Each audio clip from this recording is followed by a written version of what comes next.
Olá, Deus abençoe a sua vida. Vamos à reflexão de número 19 no livro de Josué. Estamos no capítulo 5. Hoje nós vamos ler do versículo 11 até o versículo 15, que é o último versículo desse capítulo, e essa leitura será realizada na Bíblia NVI. Vamos à leitura da palavra do Senhor. No dia seguinte ao da Páscoa, nesse mesmo dia, eles comeram pão sem fermento e grão de trigo tostados, produtos daquela terra. Um dia depois de comerem do produto da terra, o maná cessou. Já não havia maná para os israelitas, e naquele mesmo ano eles comeram do fruto da terra de Canaã. Estando Josué já perto de Jericó, olhou para cima e viu um homem de pé, empunhando uma espada. Aproximou-se dele e perguntou-lhe: Você é por nós ou por nossos inimigos? Nenhuma coisa nem outra, respondeu ele. Venho na qualidade de comandante do exército do Senhor. Então Josué prostrou-se, rosto em terra, em sinal de respeito, e lhe perguntou: Que mensagem o meu senhor tem para o seu servo? O comandante do exército do Senhor respondeu: Tira as sandálias dos pés, pois o lugar em que você está é santo. E Josué tirou. Amém? Olha que bênção, né? Deus abençoe a leitura da sua palavra. Nós estamos aí finalizando o capítulo 5, né? Que nos trouxe aí muitos princípios, muitas reflexões importantíssimas para a nossa vida, inclusive espiritual, né? E nós observamos aí nesse capítulo 5 que o povo, depois de ter atravessado o Rio Jordão, ao pisar na terra prometida, tem do outro lado o inimigo morrendo de medo, apavorado, praticamente rendido. Mas em vez do povo dar esse passo na direção já da batalha para aniquilar o inimigo, Josué então traz o povo, né? Ele volta o povo para a presença de Deus.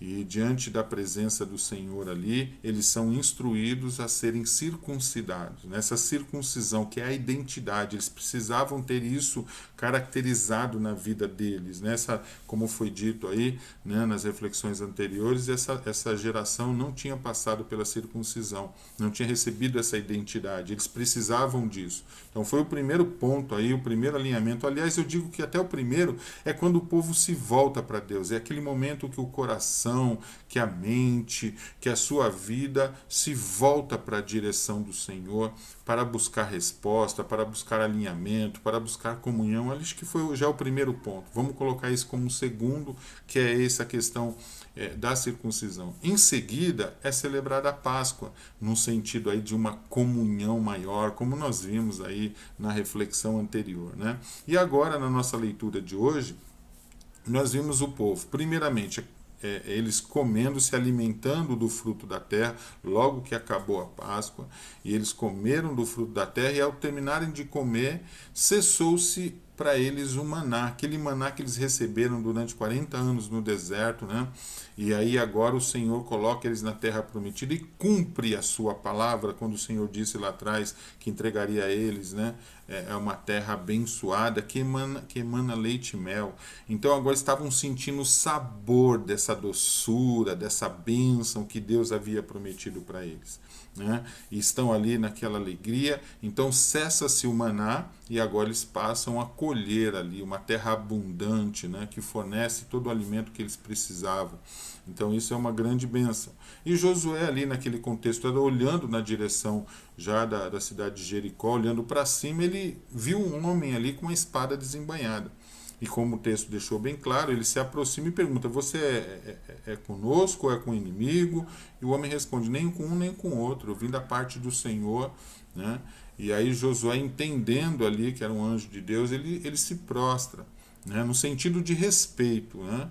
E aí depois, logo em seguida, né, ele pergunta: E o Senhor tem alguma palavra para mim, para o seu servo? E aí o anjo responde a ele dizendo: Tira a sandália dos teus pés, porque o lugar que você pisa é santo. Nossa, que bênção, né? E assim termina esse contexto todo aí do capítulo 5.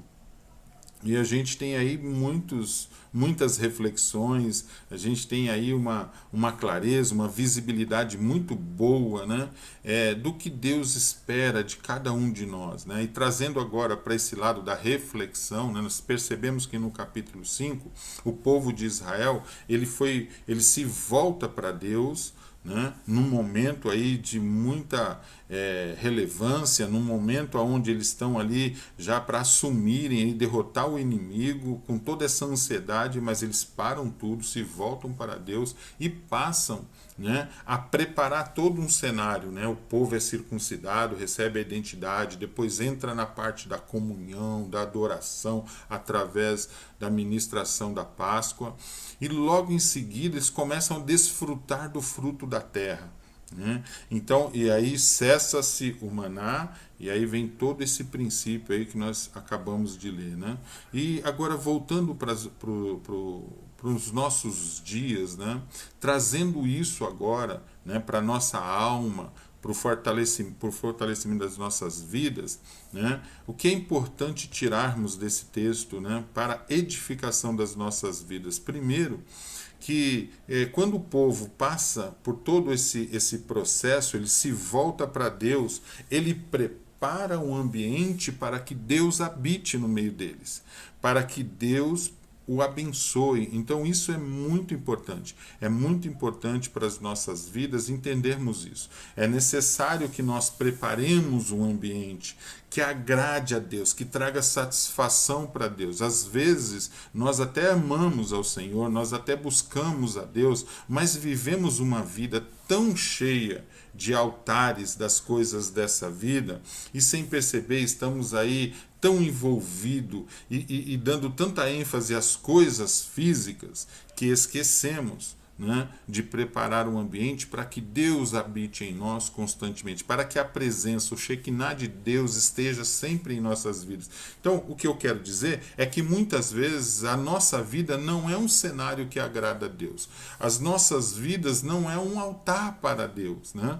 Vê que o povo ali, eles estavam caminhando com o Senhor, e no capítulo 5 eles começam a fazer um retorno para Deus. Eles começam a preparar um ambiente. Vem a circuncisão, vem a Páscoa, agora comem do maná da terra. E qual foi o resultado disso? A presença de Deus. Chega ali aquele anjo com a espada desembainhada, e aí você vê a presença de Deus habitando, e aí Josué ainda não entendendo, porque a primeira vez que Josué aborda aquele anjo, ele não tem a resposta que ele pede. Primeiro ele pergunta, você está conosco ou está com o inimigo? A resposta foi, eu vim da parte do Senhor, nem uma coisa nem outra. Depois, quando ele pergunta, Senhor, tem alguma mensagem para mim? O anjo fala para ele, tira a sandália dos teus pés, porque o lugar que você pisa é santo. Então, você viu que Josué ainda estava assim, tentando entender o contexto todo. Mas o que era real nisso?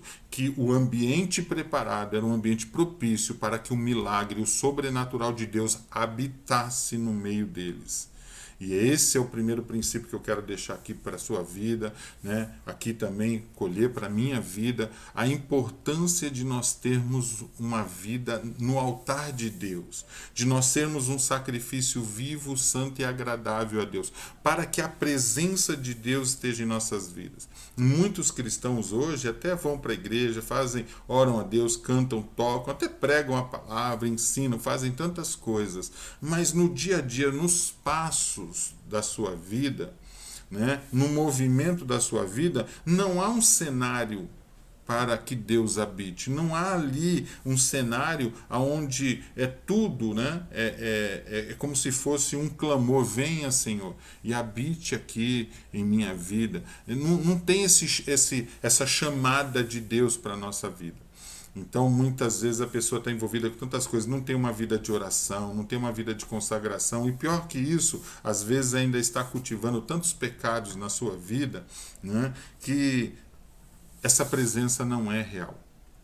E como se sente isso? Quando começa a destruição, começa a sofrer aqui, começa a sofrer ali, né? Então, o primeiro princípio é: se você quer o sobrenatural de Deus na sua vida, a presença de Deus na sua vida, prepare esse ambiente para que Deus habite na sua vida, para que Deus faça parte dos seus passos, né? Isso precisa ser real. Ele está lá batendo a porta, ele só vai entrar se você abrir essa porta. E isso é um princípio importantíssimo, é um ponto, é um cenário importante. No que diz respeito a essa finalização do texto, logo depois da Páscoa, eles comem o fruto da terra e cessa-se o maná. E aqui nós vamos ver um ponto também muito importante e de maturidade cristã, né? Veja bem, tem muitos cristãos, né, que não entendem que a nossa caminhada com Deus ela tem que estar em constante crescimento, como nos diz a palavra ali nos evangelhos. Que a nossa vida com Deus seja uma vida de crescimento, crescendo, né, em estatura, em tamanho, ou seja, em outras palavras, em maturidade, crescendo-se naquilo que Deus, né, tem derramado de dons, de talento, crescendo, né, nos princípios de Deus, no conhecimento de Deus, então, e também numa santidade cada vez maior diante do Senhor. Então, algumas coisas na nossa vida, elas vão mudando de cenário. E aí nós precisamos entender a dimensão da bênção de Deus. Vou pegar um exemplo para ficar mais claro. Às vezes a pessoa está lá, né? Ela de repente foi até curada, Deus curou ela de um problema, ou isso, aquilo, Deus cura. Deus cura. Mas a pessoa, tem muitos cristãos que acham assim, tem um probleminha, eu vou orar a Deus que Deus vai... Quando Deus já disponibilizou, né, muitos acessos para nós. Então vamos pegar um exemplo aí na área da saúde. A pessoa está lá com muita dor de cabeça, ou está sentindo uma dor forte no braço, falou, não, vou orar a Deus para Deus curar. Não estou dizendo para você não orar.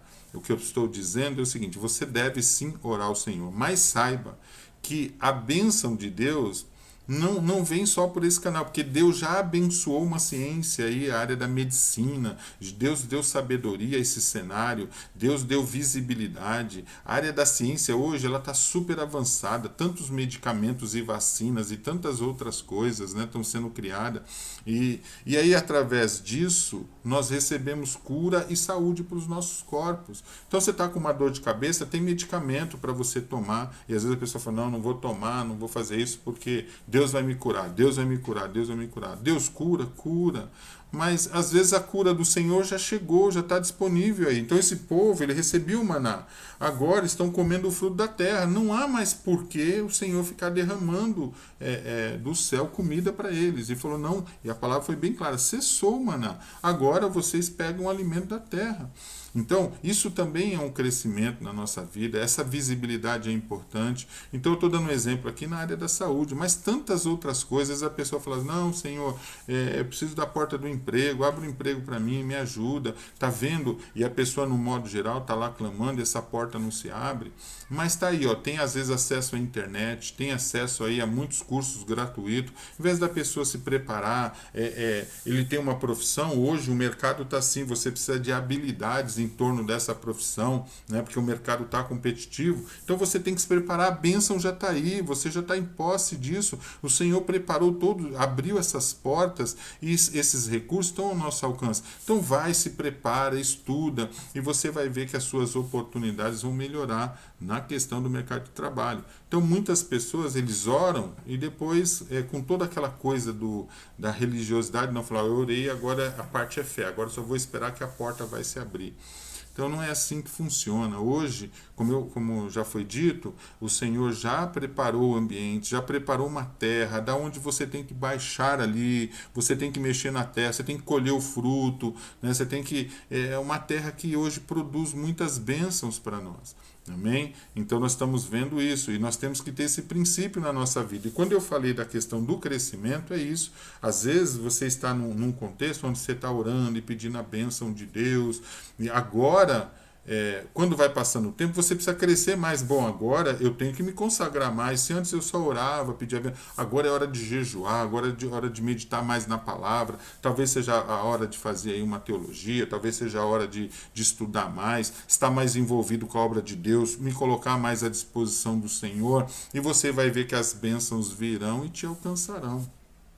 Então, essa questão aí, né, do povo ter o maná e agora o maná cessou, eles estão numa outra fase de relacionamento. Quando nós iniciamos uma caminhada com Deus, essas fases, essas páginas vão virando. Olha como era o início da sua vida cristã para quem já tem muito tempo de vida com Deus. E olha para você como está hoje, né? Espero que você tenha uma vida hoje e aí você vai ver que muitas coisas que lá no passado você falou, nossa, olha como que era a minha vida cristã lá, antes eu orava, eu achava que era só isso. Hoje não. Hoje eu me sinto impelido a jejuar, a orar, a clamar. Hoje eu estou no ID, então Deus está esperando. E se não fizer, não acontece. Porque você já recebeu. Aqui muito é dado, muito é cobrado. Então, isso também é muito importante. E você vai perceber que no final, né, depois de prepararem tudo, depois de estarem se colocando dessa forma no Senhor, então a gente está vendo a parte de crescimento, agora uma nova postura diante de Deus, não tem mais maná, eu tenho que tirar o fruto da terra, e aí agora tem mais isso, né? Depois de todo esse ambiente preparado, a presença, o Shekinah de Deus, né? O sobrenatural de Deus fazendo parte da vida desse povo, né? E ali, quando o anjo diz a Josué, tira a sandália dos seus pés, porque o lugar que você pisa é santo. E quando Deus começa a entrar nas nossas vidas, tudo se torna santo. A maneira como você fala tem que ser uma maneira santa. A maneira como você, aonde você tem colocado os seus olhos, aonde você tem colocado o seu corpo. Agora você tem que se preocupar com essa santidade, porque agora você tem uma presença maior de Deus, né? E se antes você não se preocupava com isso, se preocupe agora, porque se você está preparando todo o ambiente para a sua vida, quando Deus começa a te encher muito mais, você tem que viver numa santidade muito maior. E aí Josué teve que tirar as sandálias. Ele responde ao anjo de que forma? Em obediência. Ele tira a sandália dos pés, porque ali aquele local virou um local santo. Que seja santo a sua mente agora, não fique habitando mais os pensamentos que antes habitavam. Seja santo os teus olhos agora, né? Tira a sandália aí dos seus olhos, né? Para que, sabendo que agora os seus olhos aí agora é um lugar santo, você não pode colocar o olho em qualquer lugar, as suas mãos, seus pés, que seja santo toda a sua vida. Glória a Deus por isso. E nós vamos ver aí para frente, né? Como é diferente quando Deus está habitando, mas de uma forma prazerosa para Deus, porque todo esse ambiente se tornou um ambiente prazeroso para Deus. Um povo agora com uma identidade através da circuncisão, um povo agora em celebração, em comunhão, em festa com Deus, um povo agora, né, colhendo da terra e vivendo as bênçãos que Deus prometeu, e o povo então entendendo isso com clareza, e muito mais que isso, né, diante disso tudo, um povo que reconhece, né, quando Josué ali se prostra, ele reconhece a presença de Deus, quando ele tira as sandálias dos pés ali, ele entende que a presença de Deus em nossas vidas requer mais santidade. Tira a sandália dos teus pés, porque o lugar que você está agora é santo. Então, se você está no lugar santo, não abra mais, né, a porta para o mal, para a mentira, para o engano, para a prostituição, para a trapaça. Agora, olha bem, toma cuidado onde você tem posto os seus olhos, suas mãos. Então, agora tudo é santo e você precisa agora caminhar nesse cenário, nesse ambiente. Que a sua vida seja essa festa para Deus, nessa que é ali, né, representada ali na celebração da Páscoa, que essa festa seja real todos os dias da sua vida. Amém? E assim se encerra o capítulo 5. Amém? Que bênção, né? A gente tem aí tantas bênçãos do Senhor aí nas nossas vidas, né? Quando nós damos lugar para Deus, quando Deus verdadeiramente se faz presente em nossa vida. Então, já vimos que não é só ficar clamando, entrar na igreja, Senhor, venha habitar em mim, Senhor, venha ser o meu guia, minha direção. Continue orando assim, mas vai lá e prepara tudo, o ambiente da sua vida, para que Deus venha se agradar e habitar plenamente no seu ser. Amém? Deus abençoe você e toda a sua casa. Amém?